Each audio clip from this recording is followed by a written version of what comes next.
Tama sa ulo ang naging sanhi ng maagang pagkamatay ng isang prosecutor makaraang paulanan ng bala habang sakay sa kanyang kotse papauwi sa kanyang bahay sa Chapter 8 Tienda, Barangay Aplaya, Digu City, Davao del Sur, alas 5:20 Lunes ng hapon, Hunyo 10. Kinilala sa ulat ng Digu City Police Station ng biktima na si Attorney Eleanor Polancos de la Peña, 54 na taong gulang, kasalukuyang Assistant Prosecutor sa Davao Occidental Provincial Prosecutor's Office. Sakay ang biktima sa kanyang kotse, papauwi sana sa kanyang bahay sa Barangay Aplaya nang dikitan ito ng salarin na nakasakay sa motorsiklo at pinagbabaril bago tumakas.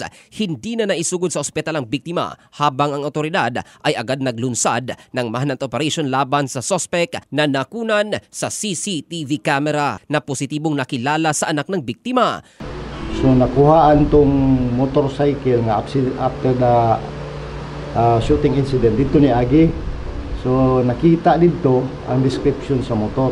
Sa kasagsagan ng operasyon, isang motorista ang naharang ng pulisya sa bahagi ng National Highway sa bayan ng Sulup na tumugma sa deskripsyon na binigay ng anak ng prosecutor at maliban pa sa suot nitong tugma din sa kuha ng CCTV footage. Sa panayam ng brigada kay Police Lieutenant Ali Dugasan, Investigator Officer ng Digos City Police Station, kinilala nito ang suspect na si Arnel Galot de la Peña, half-brother ng biktima, kung saan na-recover umano sa kanyang posisyon ang mga bala ng 12-gauge shotgun at 27 mga bala ng 5.56mm at isang M16 rifle magazine.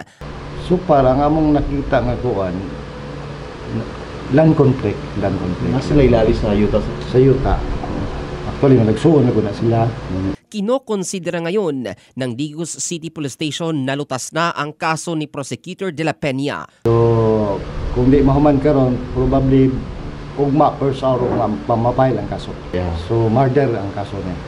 Ito si Jofel Candado in the heart of changing lives ng Brigada News Philippines, the Music and News Authority.